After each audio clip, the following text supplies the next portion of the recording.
तो हम लोग सबसे पहले शुरुआत करेंगे एंगुलर एप्लीकेशन से। एंगुलर एप्लीकेशन सबसे पहले बनाएंगे तो आप कोई भी फोल्डर में आ सकते हैं जहाँ पे आपको प्रोजेक्ट बनाने का है। और यहाँ से मैं CMD ओपन करूँगा। CMD ओपन करने के बाद एक कमांड डालने का है जिससे हम एंगुलर का न्यू प्रोजेक्ट क्रिएट कर सके, जिसकी कमांड है ng न्यू और प्रोजेक्ट नेम। तो हमारा प्रोजेक्ट नेम है लॉगिन ऐप। अब लॉगिन नाम दिया है लेकिन इसके अंदर हम सारे फीचर्स डाल देंगे जो कि होगा create account, login, log out, और बाद में जब हम इसको डेटाबेस से कनेक्ट वगैरह कर लेंगे तो इसी में सब कुछ करेंगे। ये यस कर देंगे। राउटिंग चाहिए, CSS इस्तेमाल करेंगे तो CSS पे एंटर दबाएंगे। सारे पैकेजेस इंस्टॉल कर रहा है, ये थोड़ा टाइम लेगा। तो प्रोजेक्ट रेडी हो गया है, सारे पैकेजेस इंस्टॉल हो गए हैं। अब ये लॉगिन से सीधा विजुअल स्टूडियो कोड खोलेंगे, ओपन विथ कोड, तो सीधा हम उस फोल्डर में आ जाएंगे। ये आ गए हम उस फोल्डर में, ट्रस्ट वगैरह कर दिया। तो ये है हमारा एक फोल्डर। अब ये SRC फोल्डर में सारे होंगे। एंगुलर आपको पता ही होगा, मैं एंगुलर की बेसिक पे के बारे में नहीं बताऊंगा, सीधा प्रोजेक्ट चालू करूंगा। तो ये है हमारे ऐप कंपोनेंट। इस रजिस्टर का फॉर्म बनाने के लिए हम लोग यूज़ करेंगे बूटस्ट्रैप। CSS का जितना कम इस्तेमाल हो सके हम उतना करेंगे, ना के बराबर CSS इस्तेमाल करेंगे। पूरा काम बूटस्ट्रैप में होगा। अगर आपको सिर्फ बूटस्ट्रैप का ग्रिड सिस्टम ही मालूम है ना, तो भी आप आराम से हो जाएगा। आपको कोई एडवांस मालूम होने की कोई ज़रूरत नहीं है। सिर्फ बूटस्ट्रैप से भी काम, सिर्फ बूटस्ट्रैप के अंदर सिर्फ ग्रिड सिस्टम से ही काम चल जाएगा। रो और कॉलम सिर्फ उतना ही। पहली शुरुआत हम करेंगे कंपोनेंट बना के। कंपोनेंट का नाम होगा रजिस्टर। तो विजुअल स्टूडियो के अंदर का कमांड प्रॉम्प्ट ओपन किया। इसमें ये शुरुआत पावर शेल से करता है, तो मैं कमांड प्रॉम्प्ट पे जाऊंगा। यहाँ पे कमांड डालूंगा ng जनरेट कंपोनेंट, और मैं कंपोनेंट फोल्डर में सब डालता हूँ। ये सिस्टम है, आपको यूज़ करना है कर सकते हो, सीधा भी डाल सकते हो, कोई इतना फर्क नहीं पड़ता। लेकिन ये सिस्टम ऐसी होती। फोल्डर स्ट्रक्चर ऐसे हम बनाते हैं कि कंपोनेंट्स में सारे कंपोनेंट्स डाल देंगे। तो इसमें हम रजिस्टर का कंपोनेंट बनाएंगे। तो ये कंपोनेंट्स का फोल्डर ऐप नाम के फोल्डर में बन जाएगा। तो जैसे एंटर दबाएंगे, कंपोनेंट्स के फोल्डर में रजिस्टर नाम का एक कंपोनेंट बन गया है, जिसकी 3 मेन फाइल्स होंगी, जो कि होंगी एक HTML फाइल, एक होगी CSS फाइल, और दूसरी होगी TS फाइल जो कि टाइपस्क्रिप्ट की फाइल, और चौथी फाइल हमें चाहिए जो है app.module फाइल। किधर है वो फाइल? app.module file. तो सबसे पहले हम इसको कंपाइल करेंगे, जिसके लिए मैं अलग कमांड प्रॉम्प्ट खोल देता हूँ। यहाँ पे हम इसको रन करेंगे तो उसकी कमांड है ng serve -o। तो ये रन हो गया है, ऑटोमेटिकली ब्राउज़र में ओपन हो गया है। इस लोकल होस्ट से मैनुअली भी आप इस URL से जा सकते हो, मैनुअली भी आप कर सकते हो। तो ये डिफ़ॉल्ट कोड है जिसकी हमें कोई ज़रूरत नहीं है, तो हम इसको हटा देंगे। ये कोड होता है app.html फाइल में, Ctrl+Alt+Delete, इसकी कोई ज़रूरत नहीं थी। अब यहाँ पे हमने जो रजिस्टर का कंपोनेंट बनाया था, ये जो सिलेक्टर बन जाता है, इसको यूज़ करेंगे। इसको कॉपी करेंगे और ऐप कंपोनेंट पे हम रजिस्टर नाम का एक डाल देंगे। तो ये रजिस्टर जो है ऐप कंपोनेंट में डल गया। ये तो आपको मालूम ही होगा, अगर नहीं मालूम फिर भी बता देता हूँ। जब हमने रजिस्टर कंपोनेंट बनाया तो इसने हमें एक सिलेक्टर बनाया जिसका नाम है ऐप रजिस्टर। ये सिलेक्टर हम हमारी HTML फाइल में यूज़ कर सकते हैं जब भी यह कंपोनेंट डिस्प्ले करना हो। तो ये सिलेक्टर हम जब भी HTML फाइल में लगाएंगे तो एंगुलर एप्लीकेशन उस कंपोनेंट को रेंडर कर देगा उस जगह पे। तो हमने ऐप कंपोनेंट में ऐप रजिस्टर लिख दिया है, तो एंगुलर यहाँ पे रजिस्टर कंपोनेंट को रेंडर कर देगा। अब यहाँ पे आप देख सकते हैं रजिस्टर वर्क्स आ रहा है। तो जो कंपोनेंट का जो फाइल है हमारा, ये ब्लैंक है, इसमें हम लोग बूटस्ट्रैप, तो सबसे पहले हमें बूटस्ट्रैप का लिंक चाहिए, CDN लिंक। तो हम वो ले लेंगे यहाँ से। npm इंस्टॉल भी कर सकते हैं, लेकिन मैं इस बार CDN का लिंक यूज करूँगा। यहाँ से हम लोग index.html फाइल में आएंगे, जो बेस फाइल है, सबसे बेसिक फाइल। यहाँ पे एक लिंक, जैसे आप नॉर्मल HTML में डालते हो वैसे ही, ये इस एक्स्ट्रा चीज़ों की कोई ज़रूरत नहीं है। यहाँ पे इसको हटाया, ये लिंक डाल दिया। अब इसकी जो जावास्क्रिप्ट की फाइल होगी, बंडल फाइल, इसको लिंक कॉपी करेंगे और ऐप रूट के नीचे डाल देंगे। इसमें भी जो ये चीज़ों की ज़रूरत नहीं है।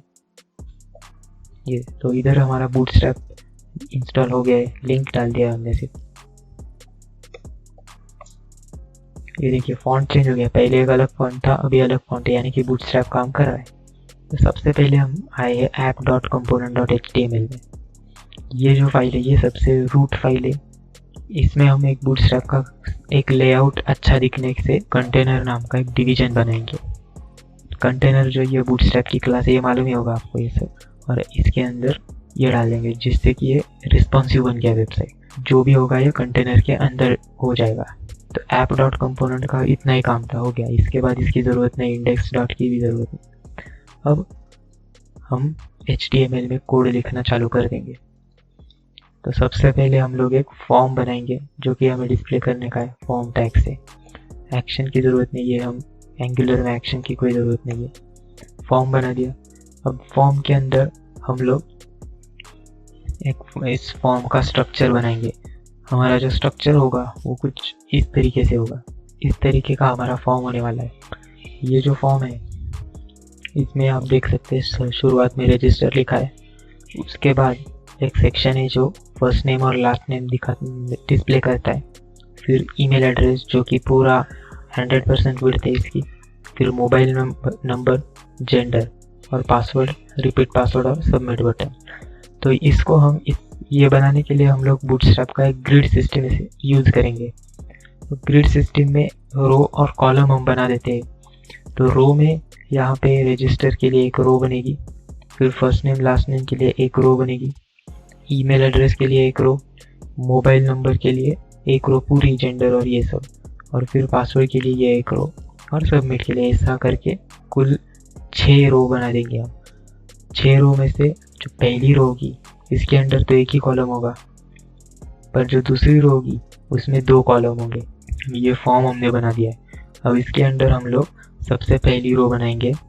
तो ये रो बन गई है हमारी। ये एक एक क्लास में समझाता हूँ। तो सबसे पहले हमने रो बनाया, फिर कॉलम, तो ये कॉलम बन गया। तो कॉलम के अंदर जो टेक्स्ट है वो सेंटर में लाने के लिए, जैसे कि हमने यहाँ पे लाए, ये रजिस्टर जो ये सेंटर में आया है, तो उसके लिए ये क्लास है। तो पैडिंग जो ये चारों तरफ से एक पैडिंग दे देगा, और MB मतलब मार्जिन बॉटम, तो बॉटम में मार्जिन भी हो जाएगी इसकी थोड़ी सी गैप ये। फिर बैकग्राउंड को लाइट कर दिया जिससे कि एक ऐसा दिखता है कि रजिस्टर यहाँ पे लिखा हुआ है। फिर उसके अंदर एक स्पैन टैग में जो फॉन्ट साइज है जो 3 कर दिया, यानी कि थोड़ा बड़ा फॉन्ट साइज कर दिया रजिस्टर का ये। अब इसके बाद जो हम लोग रो बनाएंगे वो होगी हमारी फर्स्ट नेम और लास्ट नेम के लिए। तो मैं बना के दिखाता हूँ आपको। ये हमने एमेट की मदद से डॉट रो डाल दिया, टैब बटन दबा दिया, डिवीजन हो गया। इस रो के अंदर हमें 2 कॉलम बनाने हैं। पहले कॉलम में होगा फर्स्ट नेम, दूसरे कॉलम में लास्ट नेम, तो 2 कॉलम बना देंगे। एमेट यूज़ कर रहा हूँ तो ये सिंटैक्स है, टैब दबाऊंगा तो 2 कॉलम बन जाएंगे। ये 2 कॉलम बन गए। पहला कॉलम जो होगा उसमें हम लोग एक इनपुट टैग डाल देंगे। इनपुट टैग डाल दिया, जो टाइप होगा टेक्स्ट, जिसपे क्लास हम लोग एक फॉर्म कंट्रोल का क्लास डाल देंगे जो कि एक बूटस्ट्रैप का क्लास है, ये मालूम होगा आपको बूटस्ट्रैप में। इसको एक ID दे देंगे हम फर्स्ट नेम। तो ये हमारा फॉर्म सिंपल जो यहाँ पे ये बहुत बड़ा बन गया है, ये बहुत बड़ा बन गया है। तो हमें इसकी पहले साइज फिट करनी है। तो साइज फिट करने के लिए हम फॉर्म सिलेक्ट करेंगे CSS में, जिसमें एक विड्थ डाल देंगे 500 पिक्सल। हो गया। इससे क्या होगा, फॉर्म की एक साइज हो जाएगी। ये आपको दिख नहीं रहा होगा। इस पे मैं एक CSS का क्लास लगा देता हूँ, बॉर्डर डार्क। अब आप देख सकते हैं ये हमारा फॉर्म बन गया है। अब ये जो फॉर्म है इसको हमें सेंटर में लाने का है, जैसे कि यहाँ पे लाया था।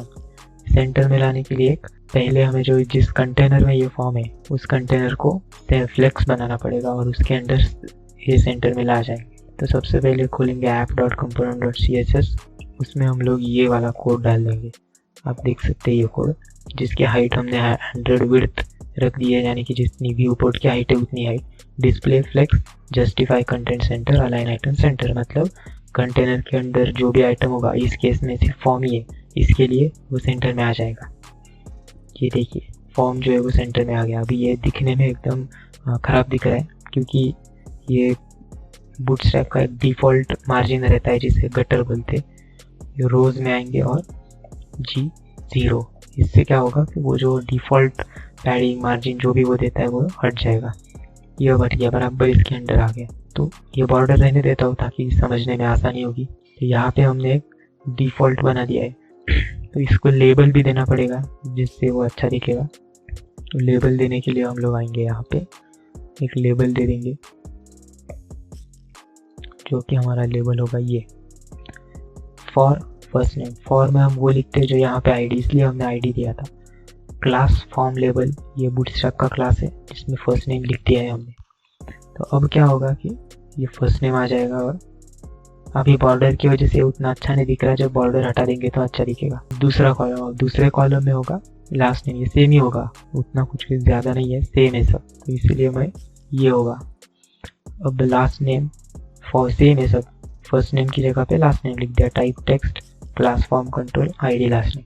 अब ये आउटपुट कैसे दिखाएगा, ऐसे first name last name. CSS तो अभी तक हमने इस्तेमाल ही नहीं किया, सिर्फ बूटस्ट्रैप की मदद से इतना अच्छा सब हो रहा है। तो ये हो गया हमारा दूसरा रो। अब हम बनाएंगे हमारी तीसरी रो।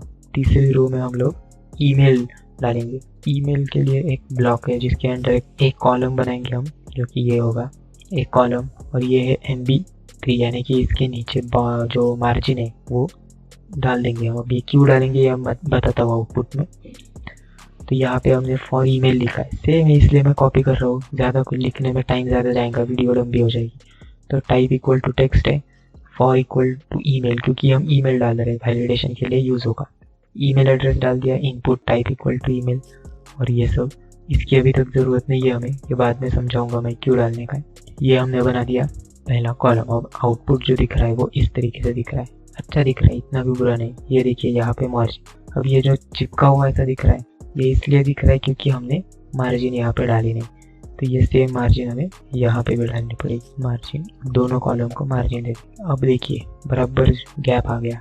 अब ये हो गया हमारा ईमेल। अब इसके बाद हम डालेंगे एक, तो ये हमारा फोर्थ रो। कितना रो है ये, फर्स्ट रो, सेकंड रो, ये थर्ड रो और ये फोर्थ रो। अब फोर्थ रो में दो कॉलम होंगे, एक कॉलम में होगा मोबाइल नंबर जो कि टेक्स्ट ही होगा, बाद में हम उसे नंबर में कन्वर्ट वगैरह कर लेंगे टाइपस्क्रिप्ट में, शुरुआत में तो ये टेक्स्ट ही होगा। अब ये है मोबाइल नंबर।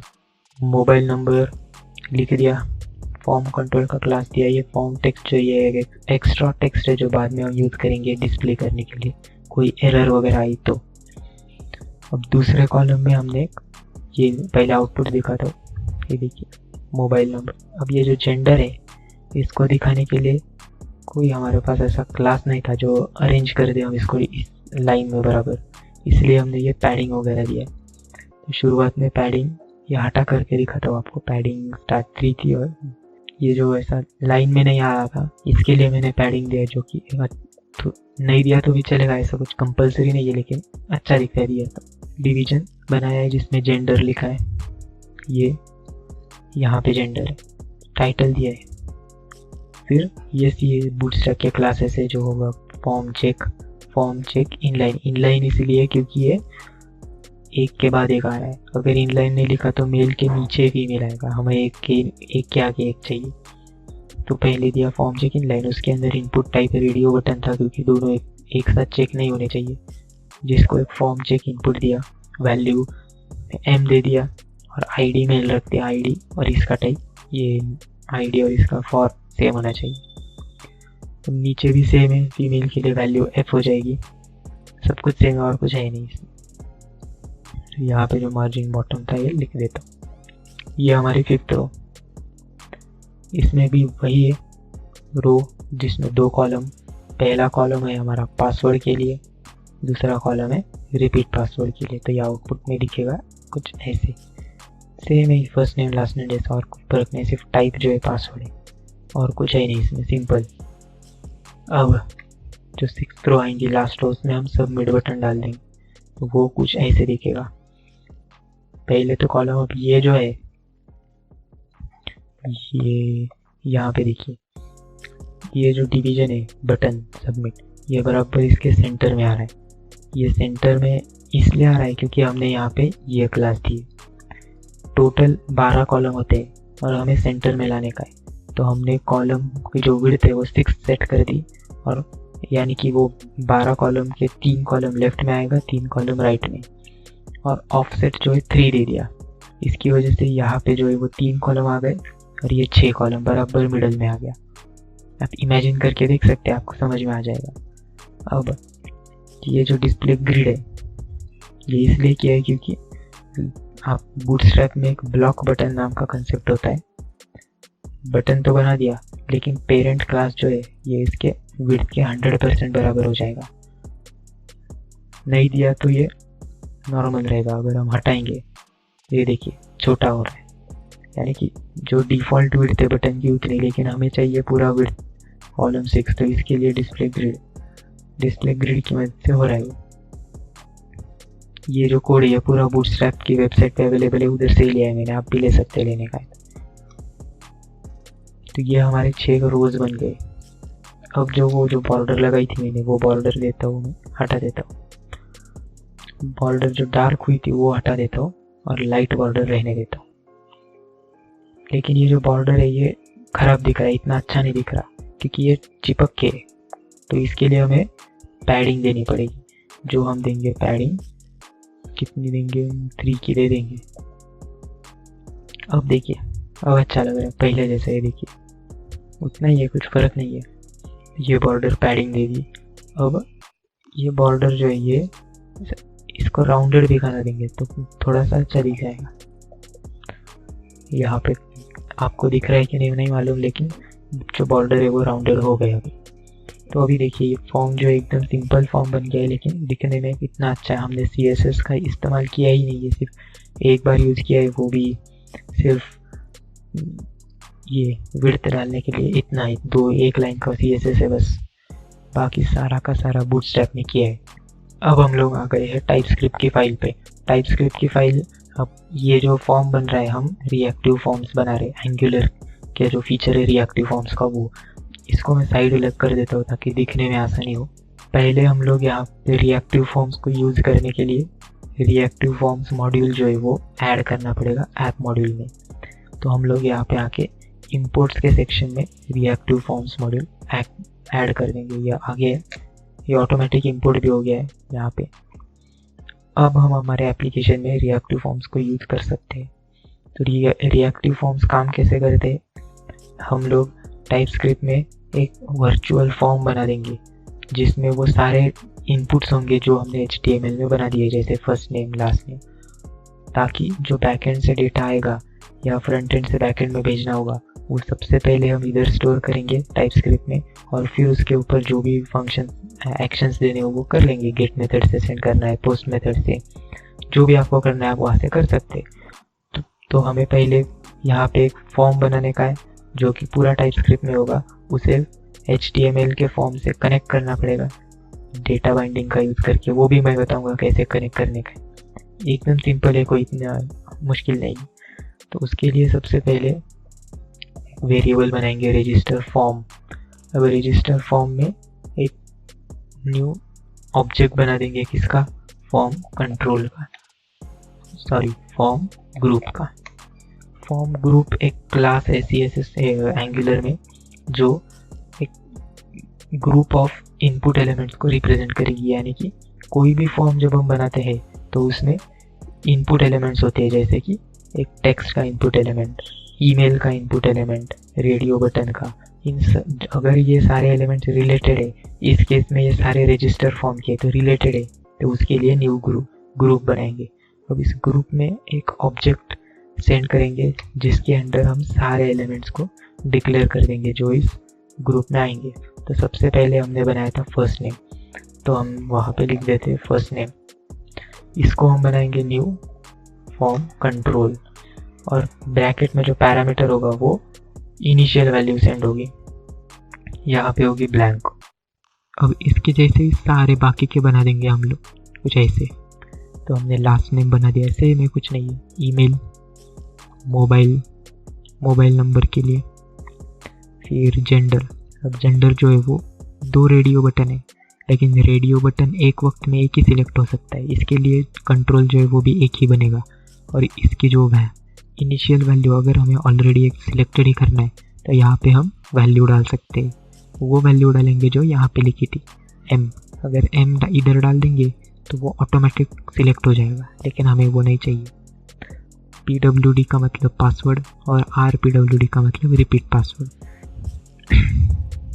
एंगुलर में होता है एक, ये जो डेटा बाइंडिंग का कंसेप्ट एंगुलर में है, वो डेटा बाइंडिंग टाइपस्क्रिप्ट के सारे वेरिएबल्स को HTML में कनेक्ट करवा सकता है।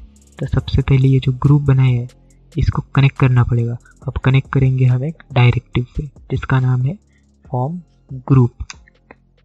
ये फॉर्म ग्रुप जो है ये टाइप उस पर्टिकुलर कंपोनेंट के टाइपस्क्रिप्ट में अगर कोई फॉर्म डिक्लेयर किया हुआ है तो उसे कनेक्ट कर देगा। तो इन कॉमास तो इन कोटेशन मार्क्स में हम लोग ये वेरिएबल का नाम पेस्ट कर देंगे कॉपी करके। अब देखो रेड लाइन जा चुकी है, यानी कि बराबर है। अगर इसको एक स्पेलिंग मिस्टेक करूँगा ये रेड लाइन, यानी कि ये नाम का वेरिएबल इधर है ही नहीं। तो हो गया। अब फॉर्म कनेक्ट हो गया है। अब फॉर्म के अंदर जो एलिमेंट है वो भी कनेक्ट करना है।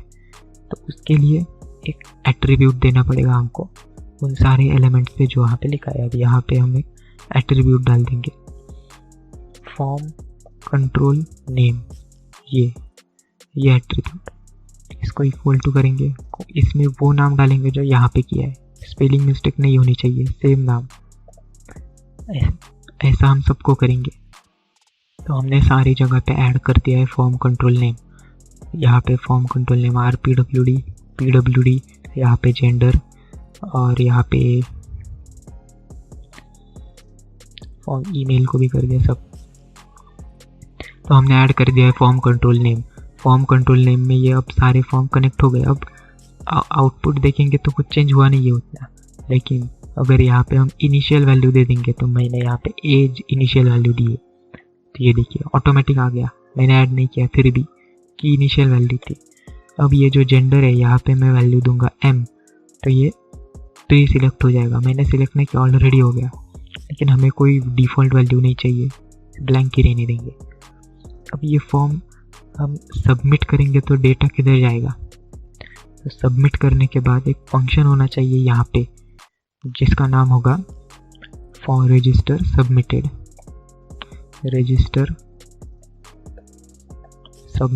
ये फंक्शन होगा। इस पे हम लोग एक वैल्यू डिस्प्ले करेंगे console.log और उसमें ये फॉर्म ही डिस्प्ले कर देंगे this.register फॉर्म डिस्प्ले करेंगे। लेकिन सबमिट करेंगे तो ये फंक्शन कॉल कैसे होगा? यहाँ पे फॉर्म एंगुलर जो है एक इवेंट दे देता है प्री बिल्ट जिसका नाम है ng सबमिट। जब भी हम इस फॉर्म पे सबमिट बटन क्लिक करेंगे, जो कि हमने नीचे लिखा है सबमिट बटन टाइप सबमिट, जब भी है तो इस पे सबमिट इवेंट ट्रिगर होगा और यहाँ पे जो भी फंक्शन का नाम लिखेंगे वो कॉल हो जाएगा। तो यहाँ पे हम ये फंक्शन का नाम डाल देंगे रजिस्टर सबमिटेड, ये फंक्शन। तो जब भी इस फॉर्म को सबमिट किया जाएगा ये फंक्शन कॉल होगा। अब इधर से हम लोग बाद में जो है वो डेटाबेस को रिक्वेस्ट भेजेंगे, बैकएंड में पूरा फॉर्म का डेटा सेंड करेंगे HTTP मेथड्स की मदद से। अगली वीडियो में वो सब बनाऊंगा मैं। तो अब हम कंसोल पे आ गए हैं। अब यहाँ पे अगर हम डमी डेटा डालेंगे, यहाँ पे कुछ भी डाल देते हैं हम लोग, mobile number, mail, repeat password, कुछ भी डाला। अभी तक वैलिडेशन नहीं लगाया हमने। अब जैसे ही सबमिट करूँगा कंसोल में आ जाएगा ये फॉर्म। ये देखिए फॉर्म ग्रुप, ये पूरा फॉर्म आ गया है जिसमें सारे वैल्यूज़ है। लेकिन हमारे काम का ये वैल्यू, ये वैल्यू जो है एक ऑब्जेक्ट है जिसमें सारे वैल्यूज़ है। तो टाइपस्क्रिप्ट में हम लोग वही करेंगे। यहाँ पे दिस फॉर्म को के अलावा हम वैल्यू डाल देंगे। तो अब सिर्फ वो ऑब्जेक्ट इशू होगा सबमिट। ये देखिए email, first name, gender, last name, mobile, password, repeat password, सारी चीज़ें इसमें आ गई। अभी इसकी मदद से हम अगली वीडियो में बैकएंड को सेटअप करेंगे। तो इस वीडियो में इतना ही।